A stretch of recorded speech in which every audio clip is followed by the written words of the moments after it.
Assalamualaikum warahmatullahi wabarakatuh. Selamat malam semuanya teman-teman. Selamat datang kembali di channel kesayangan kita, channel Ilo Extreme. Dan dimanapun teman-teman berada, semoga teman-teman selalu dalam keadaan sehat walafiat tanpa kekurangan satu apapun. Amin amin ya robbal alamin. Pada kesempatan yang baik ini, di malam minggu yang ceria ini, kita akan membawakan satu kisah dari penulis asal Kalimantan, yaitu Bang Jana atau Saujana Story. Dan sebelum kita masuk ke dalam kisahnya, kami ingin mengucapkan terima kasih kepada seluruh teman-teman yang sudah selalu setia mendukung channel kami, yang sudah selalu hadir di setiap harinya. Karena kehadiran teman-temanlah kami selalu bersemangat berkarya di setiap harinya. Dan gak pakai lama-lama lagi, gak pakai berbasa-basi lagi, langsung aja kita masuk ke dalam kisahnya mode horor. Misteri di perkampungan padat Kalimantan.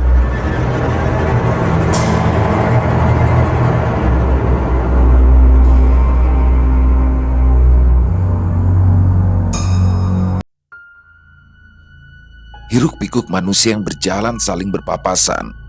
Motor-motor bebek yang lewat perlahan ikut memenuhi jalanan gang yang dahulunya adalah jalanan masuk ke area pasar. Rumah-rumah panggung dari kayu berjejer rapat di setiap blok. Ya, di gang ini terdapat lebih dari 10 blok dengan lebar 1,5 meter yang tembus ke gang sebelah. Salah satu area padat penduduk dan tak pernah mati yang ada di Sanaksara.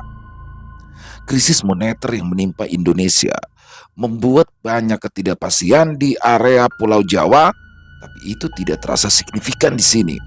Kalimantan, masyarakat yang cenderung lebih menerima dan tak banyak protes karena harga yang lebih dulu mahal jika dibandingkan di pulau-pulau lain membuat situasi tak berbeda jauh dari tahun-tahun sebelumnya.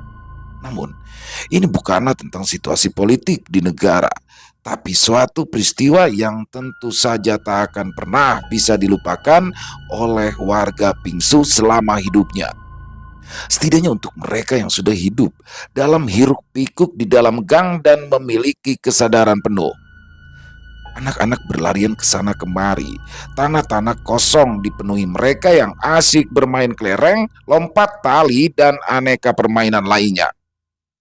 Anak-anak itu akan membubarkan diri menjelang pukul 3:30 sore untuk mengikuti program TK atau TPA. Rata-rata anak-anak yang masih SD akan disuruh untuk mengaji saat pagi ataupun sore hari, tergantung jadwal sekolah masing-masing. Namun keadaan sesungguhnya tak sepenuhnya baik, karena tetap saja ada kondisi yang memberi pengaruh buruk dan bisa saja membahayakan untuk mental anak. Tepat di sebelah gang Pingsu yang bisa dijangkau lewat setiap blok akan ada pemuda-pemuda yang minum minuman keras dan memakai obat-obatan sejenis pil koplo dan lainnya. Sebuah sisi lain yang bisa mempengaruhi dan merusak mental anak-anak jika tak mendapat perhatian dan pengertian dari orang tua mereka. Eka, seorang siswi kelas 4 SD, berjalan pulang melewati jembatan yang melintang di atas sebuah anak sungai yang bermuara ke sungai besar yang membelah kota Sanaksara menjadi dua bagian. Untuk anak seusianya, Eka memiliki tubuh yang lebih tinggi dan lebih bongsor jika dibandingkan dengan teman-teman dan anak lain seusianya. Memang usianya lebih tua 1 tahun jika dibandingkan dengan kawan sekelasnya, namun tetap saja ia adalah anak SD.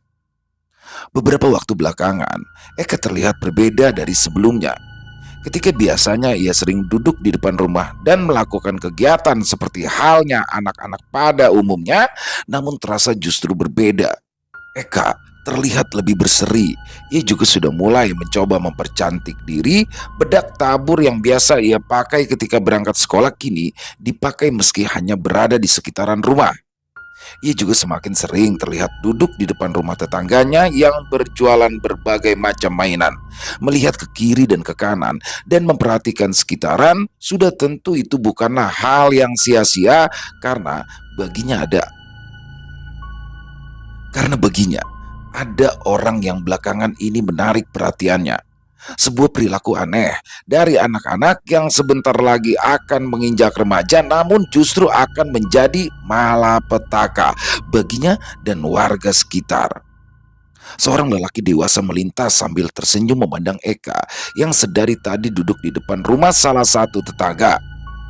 Keadaan gang yang semakin ramai ketika sore membuat distraksi yang sempurna bagi keduanya untuk sekedar saling melempar senyum. Belakangan, Eka memang ada ketertarikan dengan tetangganya yang sudah berumur dan jauh lebih dewasa dari dirinya.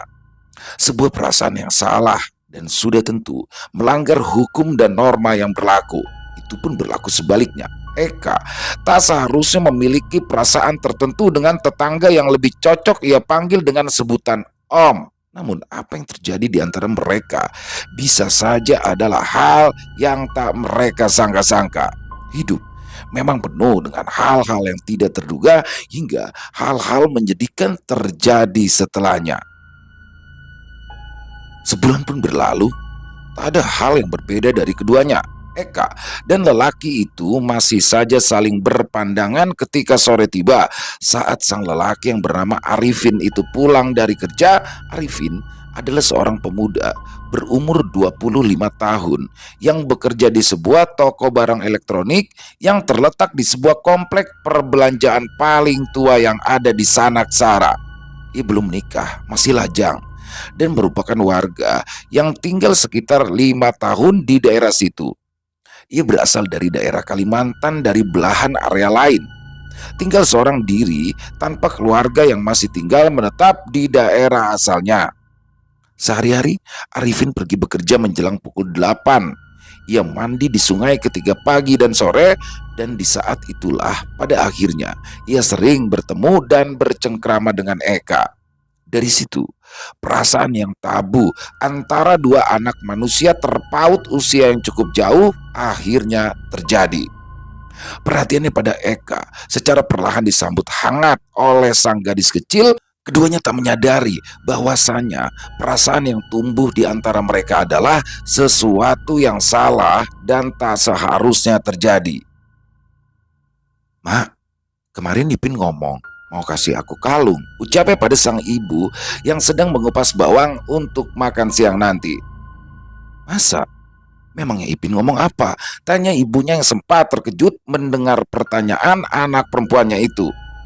"Katanya dia suka sama aku, Mak. Makanya dia katanya mau kasih kalung," jelasnya lagi agar sang ibu bisa mengerti.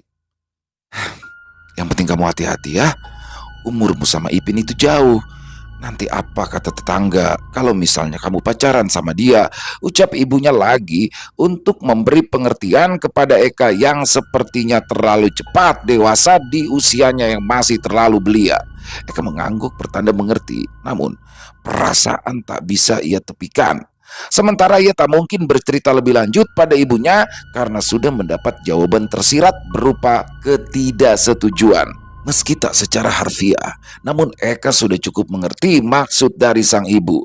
Anggukan mengerti yang pada akhirnya dilanggar secara diam-diam. Musim hujan sudah mulai tiba. Meski sebenarnya di Sanaksara tak sepenuhnya terpengaruh dengan pergantian musim yang terjadi di Indonesia, di pulau lain mungkin curah hujan dan pergantian musim akan berlalu dan berganti sesuai siklus yang berlaku. Mendung sudah menggantung sejak siang, membuat para ibu-ibu yang memiliki jemuran di luar rumah merasa ketar-ketir.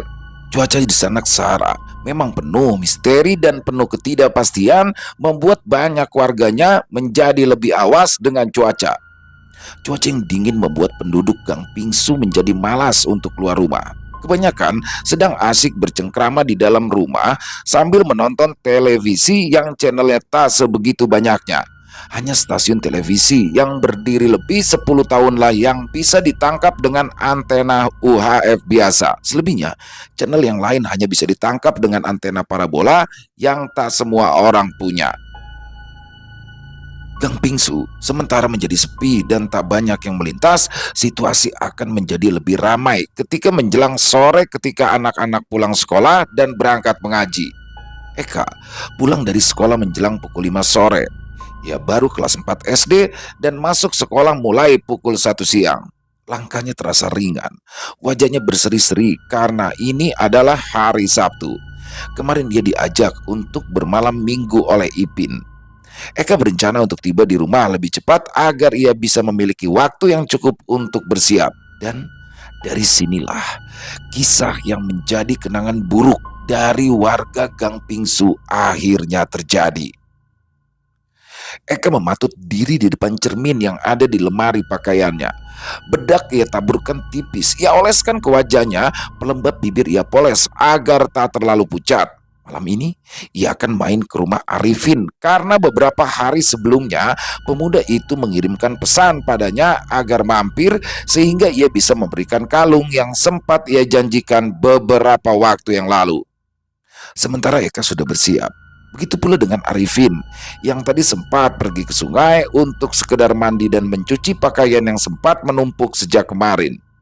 Rambutnya disisir belah tengah, memakai kaos hitam andalan dan celana jeans berwarna biru. Malam ini ia akan berkencan.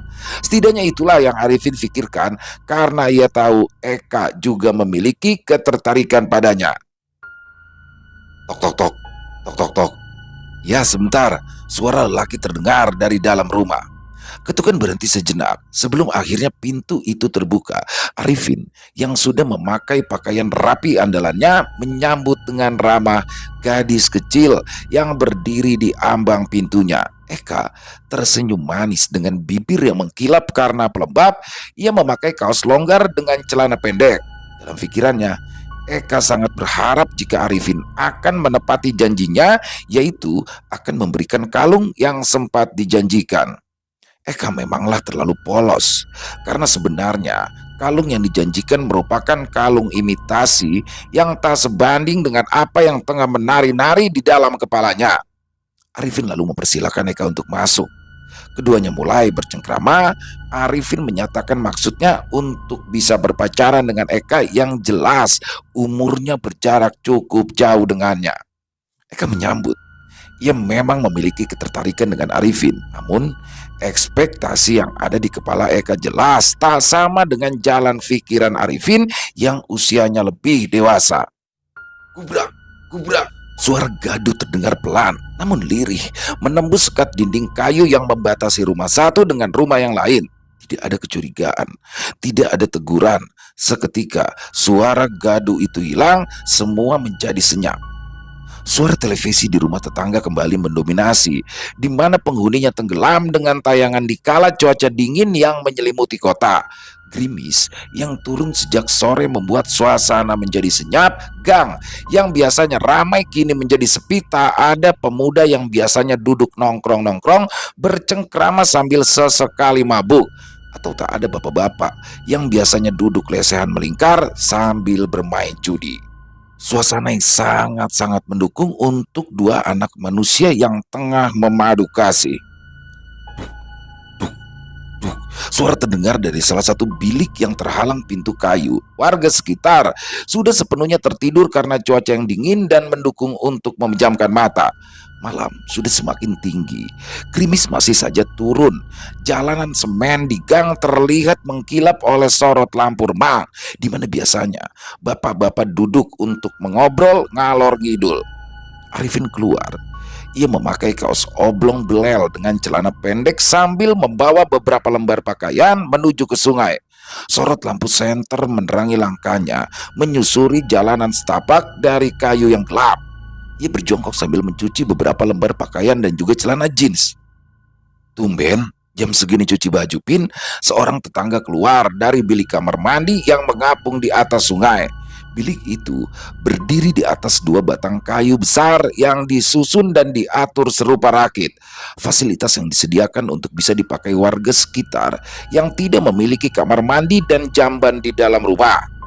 Seorang tetangga yang baru saja selesai dengan urusan hajatnya jelas bingung ketika ia melihat Arifin yang mencuci baju karena sekarang sudah hampir pukul 2 pagi. Biasanya Arifin mencuci pakaian kala sore ataupun pagi ketika ia libur.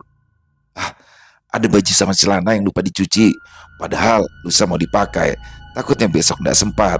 Soalnya kerjanya sampai sore, jawab Arifin yang merendam pakaiannya di ember sambil mengucek dalam gelap. Ya sudahlah, Pin.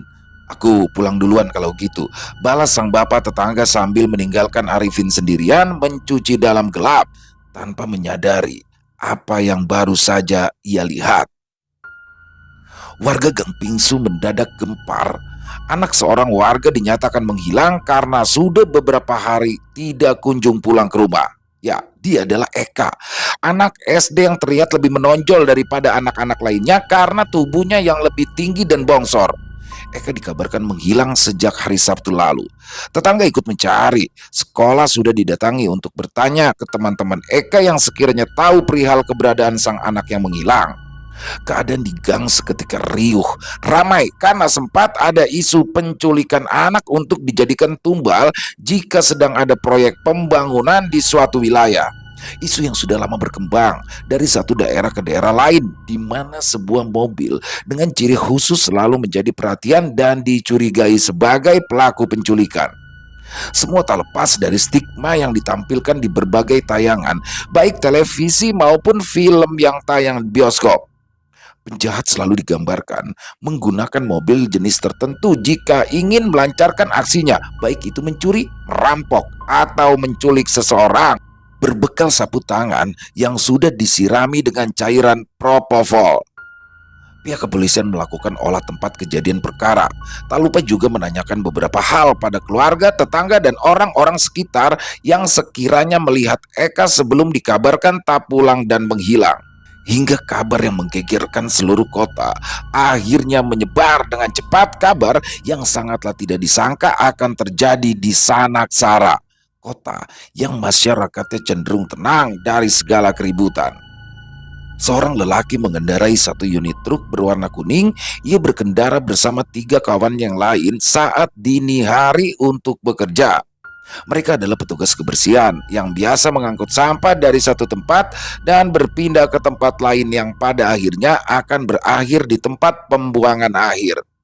Para lelaki itu berhenti di sebuah bak sampah besar yang terletak di sebuah gang yang tembus ke Gang Pingsu. Sampah-sampah dalam kantong plastik kresek berbagai ukuran lalu diangkut dan dilempar ke dalam bak, kemudian disusun oleh petugas lain yang sudah berdiri menunggu di atas truk. Apa itu? Seorang petugas seketika berteriak ketika ada sebuah plastik kresek yang terbuka dan membuat isi di dalamnya seketika terlihat. Ada apa? Seorang petugas lain balik bertanya sambil menatap bingung. Itu ada kaki, jawabnya sambil menunjuk ke arah plastik kresek hitam yang ternyata berisikan potongan kaki manusia. 4 orang petugas kebersihan langsung mengarahkan cahaya senter ke bungkusan yang ditunjuk. Dan benar saja, 2 potong kaki manusia teronggok keluar dari plastik kaki pucat itu, lantas menjadi perhatian keempatnya. Tak butuh waktu lama, sirine terdengar memecah keheningan malam yang dingin. Ruas jalan dan gang yang sepi dari kendaraan yang melintas mendadak ramai karena ada penemuan sepasang kaki. Pemilik warung kelontong yang buka 24 jam yang berada di ruas jalan itu langsung ikut nimbrung ke tempat penemuan. Polisi yang berjaga langsung memagari tempat itu dan mengevakuasi potongan kaki yang ditemukan. Dalam waktu singkat, berita penemuan itu langsung masuk berita utama koran di hari yang sama. Warga Gang Pingsu geger karena ada penemuan sepasang kaki tak jauh dari lokasi mereka. Spekulasi lantas menyebar dengan liar. Ditambah sebelumnya anak dari salah satu warga mereka dikabarkan menghilang dan belum juga ditemukan. Ada saja warga yang curiga dan menyangkut pautkan berita penemuan itu dengan kabar kehilangan warga di lingkungan mereka. Kabar itu terus bergulir hingga beberapa waktu sampai pada akhirnya berita yang tak kalah menghebohkan kembali terdengar. Beberapa hari dari berita penemuan pertama, Sanaksara kembali geger. Seorang lelaki berhasil menemukan bungkusan besar yang berisi potongan tubuh dan kali ini badan seorang anak perempuan tanpa busana ditemukan di dalam karung yang dibuang di antara semak-semak. Koran kota kembali memerah dengan berita utama penemuan badan seorang anak perempuan di dalam karung. Orang tua dan juga keluarga Eka semakin merasa ketar-ketir karena penemuan-penemuan yang menggemparkan kota. Anak mereka belum ditemukan hingga sekarang. Mereka takut jika korban yang dimaksud adalah anak mereka yang hilang. Dan dari sinilah semua kejadian horor itu akhirnya menyerang warga sekitar. Tok tok tok, tok tok tok. Suara ketukan terdengar pelan, menghantam pintu kayu, membangunkan seorang warga yang tengah tertidur. Langkah terdengar pelan ketika kaki bersentuhan dengan lantai kayu yang bawahnya kolong. Mata yang masih terasa sembab dan perih itu dikucek. Ia merasa terganggu karena ketukan itu justru mengganggunya di tengah malam. Lelaki itu membukakan pintu tepat setelah ketukan terakhir terdengar, namun ia tak mendapati seorang pun yang berdiri. Ia hanya menemukan malam yang sepi, yang kosong, tanpa penghuni. Namun ia kembali terperanjat. Pintu yang gagangnya masih ia pegang ternyata kembali berbunyi. Ketukan kembali terdengar tanpa wujud. Seketika itu bulu kuduknya meremang hebat. Pintu kembali ditutup dengan cepat. Lelaki itu lantas kembali masuk ke dalam kamar dan tidur bertutup selimuti sekujur tubuhnya. Esok harinya, cerita tentang ketukan itu menyebar cepat. Ternyata tak hanya satu orang yang mendapat gangguan ketukan, bahkan sejak potongan tangan, mereka seperti membisu, menyimpan segala macam gangguan yang dialami dalam pikiran masing-masing. Hingga salah satu dari mereka membuka suara. Setiap malam, satu demi satu pintu tetangga di lingkungan itu diketuk. Ketukan seketika berhenti ketika pintu dibuka. Tak ada salam, tak ada apapun, hanya hantaman lirik ke permukaan pintu kayu. Sudah lebih 1 minggu sejak menghilangnya Eka. Belum ada jawaban. Pihak berwajib mengatakan bahwa kemungkinan besar Eka adalah korban mutilasi yang bagian tubuhnya ditemukan beberapa waktu terakhir. Pihak keluarga bahkan sudah dipanggil untuk memeriksa ciri-ciri fisik dari jenazah yang ditemukan. Terkonfirmasi potongan sepasang kaki dan tubuh tanpa busana itu adalah Eka. Kecurigaan demi kecurigaan akhirnya melintas di kepala setiap orang. Perihal pelaku yang begitu keji sampai tega membunuh dan memotong-motong Eka lalu membuang jasadnya di tempat sampah. Kabar tersiar, bisik-bisik santer terdengar. Namun satu orang justru tidak terlihat ikut mencari tahu dan membicarakan soal Eka yang akhirnya ditemukan dalam kondisi mengenaskan dengan beberapa bagian tubuh lain yang sampai saat ini belum ditemukan. Adalah Arifin, orang terakhir yang menurut ibunda Eka adalah orang yang terakhir kali melakukan kontak dengan anaknya. Namun ibu Eka masih belum mengungkapkan perihal itu pada aparat yang beberapa waktu terakhir mondar-mandir. Ibu Eka memang sudah mencurigai Arifin bahkan sejak hari pertama Eka tak pulang. Namun tak mengapa ia tidak mengkonfrontasi. Ibu Eka seolah segan dan tidak nyaman jika harus mengkonfrontasi Arifin, sementara Arifin masih saja melenggang bebas dan melakukan aktivitas kesehariannya dengan leluasa dan tanpa merasa terganggu. Wajahnya selalu terlihat datar. Ia jarang berinteraksi dengan tetangga sekitar dengan alasan sibuk di tempatnya bekerja dan lelah karena kecapean bekerja. Tolong. Suara serak terdengar, diselingi ketukan pelan terdengar di depan rumah seorang tetangga. Suara ketukan yang setiap malam terdengar, namun kali ini dibarengi oleh suara perempuan yang meminta tolong. Berita penemuan jasad dan konfirmasi polisi membuat para tetangga serasa enggan untuk membukakan pintu ketika malam. Gang Pingsu yang biasanya ramai kini menjadi sesepi kuburan. Tak ada lagi bapak-bapak yang mengobrol di atas jam 9 malam. Tak ada lagi pemuda yang biasanya mabuk di setiap blok. Tak ada juga para penjudi yang mengadu nasibnya setiap hari. Hal serupa juga terjadi di gang sebelah yang terhubung antar blok dengan Gang Pingsu. Sesepi kuburan yang melintas hanyalah orang lain yang berasal jauh dari lingkungan itu untuk menuju ruas jalan lain.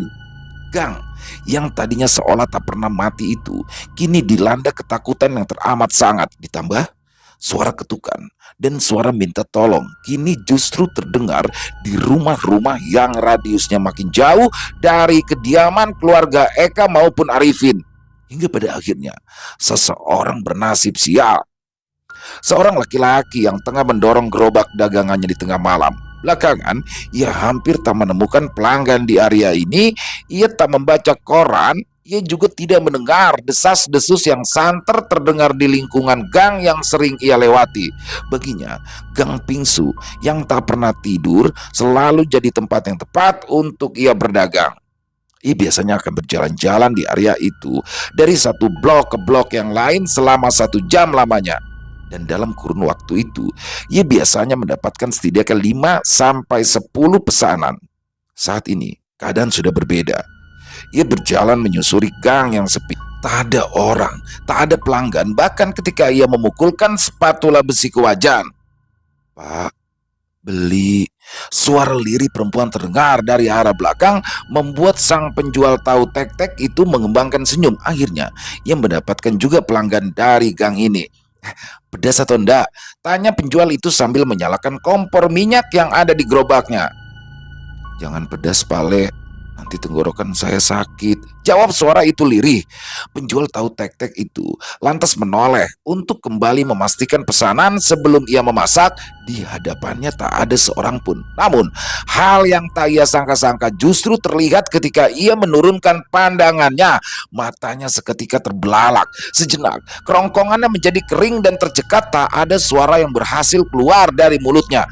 Sebuah kepala menggelinding dengan potongan tangan yang bergerak-gerak tengah merayap dengan jemari yang pucat. Rambut yang ikal dan panjang menutup wajah karena terus menggelinding dan berhenti sembari menatap sang penjual tahu dengan wajah pucat nan memelas. Darah masih saja terlihat dari lehernya yang terpotong, juga lengan hingga batas pundak yang merayap sambil mengetuk-ngetukkan kuku di lantai semen yang dingin. Tolong! Teriakan kencang akhirnya berhasil meluncur dari mulutnya setelah terpaku kurang lebih selama 1 menit. Teriakan itu seketika memecah keheningan malam, membuat warga Gang Pingsu seketika berhamburan keluar rumah. Mereka terkejut ketika mendapati seorang penjual tahu tek-tek yang tengah tergeletak di bawah tiang lampu penerangan. Kompornya masih menyala dengan api kecil dengan tahu yang belum matang. Mereka sadar bahwa ada hal aneh yang baru saja dialami oleh si pedagang tahu tek-tek. Pak RT selaku pemangku kebijakan di lingkungan itu lantas meminta warga untuk mengangkat si pedagang ke kursi tempat biasanya mereka menongkrong. Tak lupa, salah satu warga yang rumahnya paling dekat mengambilkan minyak angin dan segelas air dingin untuk diminumkan. Pak Le, bangun Pak, ucap Pak RT sambil menepuk-nepuk pipi sang pedagang sembari mengoleskan air dingin di wajah juga menciumkan minyak angin di depan hidung. Tolong, tolong, tadi ada kepala gelinding sama lengan yang jalan-jalan sambil ngetuk-ngetuk jalanan pakai kuku, ucapnya tergagap setelah bangun dari pingsannya. Keterangan si penjual tahu tek-tek kini menguatkan praduga mereka bahwa selama ini sosok Eka tengah menghantui. Meski belum ada dari mereka yang melihat secara langsung, namun keterangan dari pedagang tahu ini tak mungkin mengada-ngada karena mereka semua pun sudah pernah mendengar suara meminta tolong seorang perempuan dan juga suara ketukan di pintu-pintu rumah mereka ketika malam hari. Sial memang, tak pernah tertera di kalender. Kesialan itu justru menimpa seorang yang tengah mencari nafkah dan penghidupan untuk keluarganya. Orang yang sama sekali tidak tahu menahu tentang apa yang sudah terjadi di dalam gang itu. Hari pun berlalu. Tak ada lagi penjual yang lewat di sekitaran jika lepas dari pukul 9 malam. Tahlil digelar di rumah keluarga Eka. Meskipun jenazah yang sudah ditemukan belum bisa ditemukan karena proses pencarian dan penyelidikan masih berlangsung. Suasana masih saja mencekam hingga satu kabar yang kembali menggegerkan kota kembali terdengar dan menjadi topik berita utama di koran maupun televisi. Cepat, cepat panggil polisi! Teriakan nyaring terdengar dari salah satu petugas yang sedang menyortir sampah. Dini hari yang dingin dan juga berkabut seketika riuh. Pemulung dan petugas kebersihan langsung berkerumun sambil mengarahkan lampu senter yang mereka pegang ke titik yang ditunjuk. Potongan kepala dan juga sepasang lengan terlihat dari plastik kresek berwarna merah yang telah sobek. Potongan terakhir dari jenazah Eka akhirnya berhasil ditemukan. Beberapa menit berselang, polisi berseragam lengkap Juga tim forensik tiba di tempat kejadian penemuan dan langsung memagari area itu dengan garis polisi. Tak ada yang boleh mendekat untuk beberapa waktu hingga oleh tempat kejadian perkara itu selesai dilakukan. Para pencari berita berkerumun untuk memotret tempat kejadian meski potongan tubuh itu sudah dibawa oleh polisi dan tim forensik. Koran Sanak Sara kini kembali memerah tulisan judul utama dan berita tertulis dengan jelas. Potongan kepala dan sepasang lengan ditemukan. Jenazah Eka akhirnya lengkap, diperiksa dan akhirnya siap untuk dikebumikan.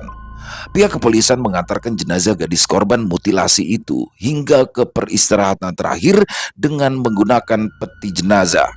Para pelayat berdatangan ke rumah keluarga Eka. Tangis pecah, sementara pihak kepolisian masih mencari sang pembunuh dengan mencoba menggali informasi dan mengirimkan intel yang berpura-pura menjual sesuatu ke area itu. Selama proses penyelidikan, gangguan kala malam tetap saja terjadi. Tak ada lagi penjual yang melintas. Tidak ada siapapun yang berani bercengkrama ketika malam hari, hingga pada akhirnya kesaksian genting akhirnya terlontar dan diutarakan. Beberapa waktu sebelum Eka menghilang, dia sempat bilang kalau mau diberikan kalung sama Ipin. Ucap sang ibu ketika salah satu tetangga dekatnya berkunjung. Matanya sembab, tak bisa membohongi kesedihannya. Selama ini ia tetap bungkam karena ia masih meyakini jika anaknya itu masih hidup, hanya masih hilang. Setelah penemuan potongan kepala dan lengan itu, ia pada akhirnya percaya dengan kenyataan. Ketika jenazah itu sepenuhnya utuh, putri bungsunya kini telah tiada. Dan itu karena orang yang sepertinya ia kenal. Mendengar pernyataan dari ibunda Eka, tetangga yang mendengar cerita itu pun lantas memanggil pihak kepolisian agar keterangan itu dapat didalami. Beberapa waktu berselang, 3 orang pihak kepolisian tiba di rumah keluarga Eka. Mereka kembali mengorek keterangan dan mencoba memanggil beberapa orang tetangga yang sekiranya melihat kecurigaan terhadap sosok Arifin. Seorang bapak parubaya pada akhirnya maju lalu memberikan keterangan. Malam itu, ketika Eka dikabarkan tidak pulang, ia bertemu dengan Arifin yang tengah mencuci baju di sungai saat dini hari. Tetangga yang bersebelahan rumah pun akhirnya ikut buka suara. Ia menceritakan bahwa ada suara benturan di lantai ketika malam di Eka menghilang. Ia menceritakan bahwa ada benturan di lantai ketika malam Eka menghilang. Pada awalnya ia mengira jika itu adalah benda yang terjatuh sehingga ia tak menggubris. Berdasarkan keterangan yang menjurus dan kecurigaan yang kuat dari pihak keluarga, polisi pun segera bertindak dan langsung mendatangi kediaman Arifin. "Saudara Arifin, kami dari pihak kepolisian, tolong buka pintunya." Sore itu, keadaan gang mendadak ramai. Mereka mendengar ada proses penangkapan tetangga mereka di dalam rumah. Polisi menggeledah di sebuah meja yang ada di bawah kompor. Mereka menemukan pakaian perempuan berukuran kecil juga celana pendek. "Punya siapa ini?" Pertanyaan lantang terucap memekakan telinga. Mereka tahu kalau Arifin adalah seorang pemuda lajang yang belum berkeluarga. Arifin yang pada awalnya hendak mengelak, namun ia tak mungkin berbohong karena barang bukti yang menjadi kunci kejahatannya kini telah berhasil ditemukan. Itu punya Eka, Pak. Ucapan tergagap dan akhirnya menjadi kunci penangkapan. Borgol dilingkarkan di kedua pergelangan tangan yang ditarik ke belakang punggung. Pihak kepolisian langsung menggelandang Arifin, disaksikan ratusan pasang mata warga sekitar. "Anjing kamu, pembunuh!" Teriakan dan umpatan terdengar jelas ketika mereka menatap wajah Arifin yang bengis dan tanpa terlihat bersalah. Bahkan Arifin sempat menatap tajam pada warga yang mengumpat padanya. Bogem mentah pun sempat mendarat dengan sukses hingga membuat pelipis dan bibir Arifin berdarah. Melihat situasi yang bisa saja memanas dan membahayakan, polisi pun langsung memasukkan Arifin ke dalam mobil dan langsung membawa lelaki itu ke kantor polisi untuk selanjutnya dimintai keterangan. Arifin menuturkan, malam itu Eka datang mengetuk pintu rumahnya karena memang mereka berdua sudah mengatur janji bahwa ia akan memberikan kalung. Eka pun menerima kalung itu dengan wajah sumringah dan berseri. Lantas Arifin bermaksud mengajak Eka untuk bermasyuk, namun gadis itu menolak. Arifin lalu mencekik Eka dan membekap mulutnya agar ia tidak berteriak hingga pingsan. Dalam keadaan tidak sadarkan diri, Arifin lantas meroda paksa Eka untuk menghilangkan jejak. Arifin lantas membunuh lalu memotong-motong tubuh gadis naas itu menjadi 5 bagian. Sepasang kaki ia buang di tempat sampah di dekat gang. Badan ia masukkan di dalam karung dan dibuang di semak-semak jalan sepi. Dan kepala serta sepasang lengan di tempat pembuangan akhir. Kesaksian dari Arifin ini akhirnya menjadi penentu. Lelaki itu resmi menjadi pesakitan lalu dihukum mati atas perbuatan yang ia lakukan. Tok tok tok, tok tok tok. Ketukan terdengar berulang. Kondisi yang sepi kini perlahan berangsur membaik meski belum sepenuhnya kembali seperti sedia kala. Namun warga sudah mulai berani keluar hingga pukul 11 malam. Jenazah Eka yang sudah dikebumikan, juga penangkapan sang pembunuh kini membuat warga jauh lebih tenang. Seorang pria membuka pintu. Ia sudah merasa tenang karena beberapa hari belakangan ini ia tidak mendapatkan gangguan apapun seperti sebelumnya. Namun malang tak dapat dihindari. Ia terpaku. Di hadapannya berdiri seorang gadis kecil dengan kepala yang ditenteng dengan tangannya. Lehernya memuncratkan darah hingga berhamburan membasahi pakaiannya. Teror masih saja berlanjut. Gang Pingsu belum sepenuhnya tenang hingga pada akhirnya benar-benar tenang. Dan tidak ada lagi gangguan setelah 40 hari. Selesai. Wow, luar biasa. Oh, ini dark banget ya. Ini sangat bikin campur aduk nih ya. Horornya dapat, bikin gemesnya dapat, apalagi ya, buat kita orang tua ya. Seperti saya juga punya anak perempuan di sini. Ternyata Eka ini sudah dihabisi oleh Arifin, sosok laki-laki yang pasti punya kelainan lah ya. Ini anak kelas 4 SD loh. Kelas 4 SD baru berapa tahun sih kok tega dia berbuat seperti itu. Dan ini menjadi mungkin banyak sekali hikmah baik yang bisa kita ambil dalam kisah barusan. Adalah salah satunya adalah kewaspadaan kita terhadap anak-anak kita yang sudah mulai beranjak dewasa. Di sini